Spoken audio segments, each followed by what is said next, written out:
में पुलवामा के आतंकी हमले में शहीद जवानों को आदरपूर्वक श्रद्धांजलि अर्पित करता हूं। उन्होंने देश की सेवा करते हुए अपने प्राण न्योछावर किए हैं। दुख की इस घड़ी में मेरी और हर भारतीय की संवेदनाएं उनके परिवार के साथ है। इस हमले की वजह से देश में जितना आक्रोश है, लोगों का खून खौल रहा है, ये मैं भली भांति समझ पा रहा। इस समय जो देश की अपेक्षाएं हैं,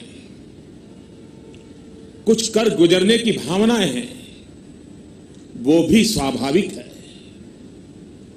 हमारे सुरक्षा बलों को पूर्ण स्वतंत्रता दे दी गई है।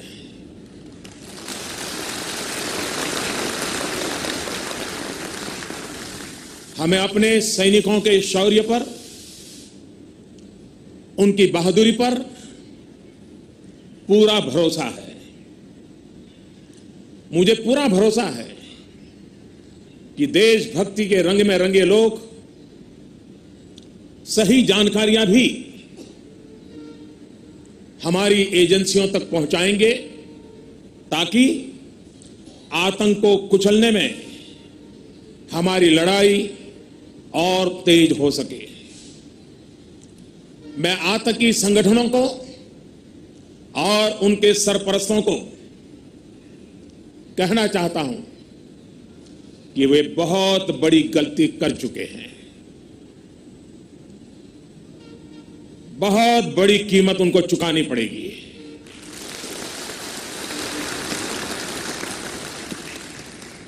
मैं देश को भरोसा देता हूं कि हमले के पीछे जो ताकतें हैं, इस हमले के पीछे जो भी गुनहगार हैं, उन्हें उनके किए की सजा अवश्य मिलेगी।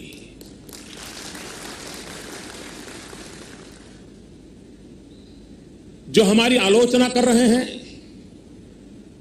उनकी भावनाओं का भी मैं आदर करता हूं। उनकी भावनाओं को मैं भी समझ पाता हूं और आलोचना करने का उनका पूरा अधिकार भी है।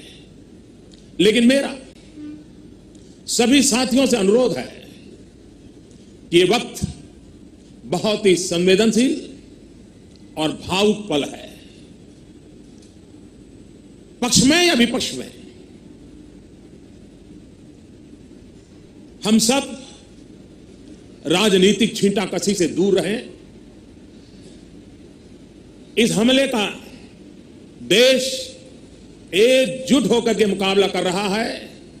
देश एक साथ है, देश का एक ही स्वर है, और यही विश्व में सुनाई देना चाहिए, क्योंकि लड़ाई हम जीतने के लिए लड़ रहे हैं।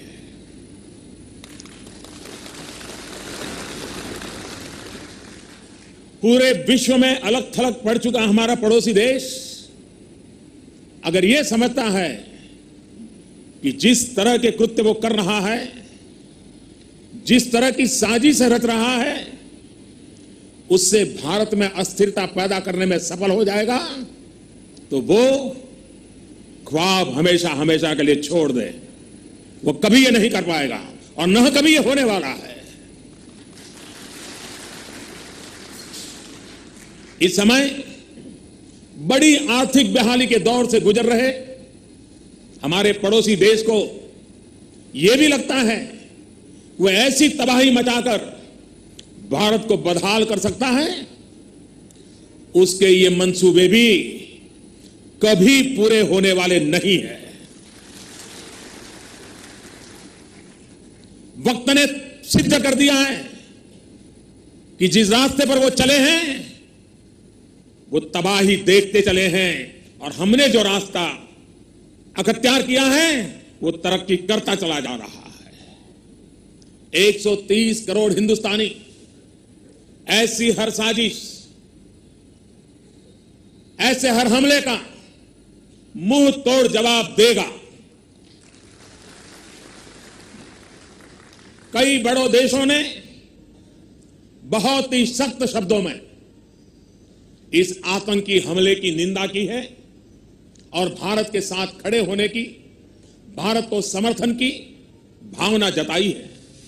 मैं उन सभी देशों का आभारी हूं और सभी से आह्वान करता हूं कि आतंकवाद के खिलाफ सभी मानवतावादी शक्तियों को एक होकर के लड़ना ही होगा। मानवतावादी शक्तियों ने एक होकर के आतंकवाद को परास्त करना ही होगा। आतंक से लड़ने के लिए जब सभी देश एक मत, एक स्वर, एक दिशा से चलेंगे तो आतंकवाद कुछ पल से ज्यादा नहीं टिक सकता है। साथियों, पुलवामा हमले के बाद अभी मनस्थिति और माहौल दुख के साथ आक्रोश से भरा हुआ है। ऐसे हमलों का देश डटकर मुकाबला करेगा। यह देश रुकने वाला नहीं है। हमारे वीर शहीदों ने अपने प्राण की आहुति दी है और देश के लिए मर मिटने वाला हर शहीद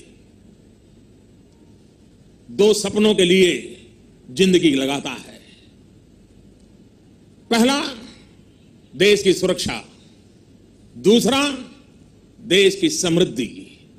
मैं सभी वीर शहीदों को, उनकी आत्मा को नमन करते हुए, उनके आशीर्वाद लेते हुए मैं फिर एक बार विश्वास जताता हूं कि जिन दो सपनों को लेकर के उन्होंने जीवन को आहूत किया है, उन सपनों को पूरा करने के लिए हम जीवन का पल पल खपा देंगे।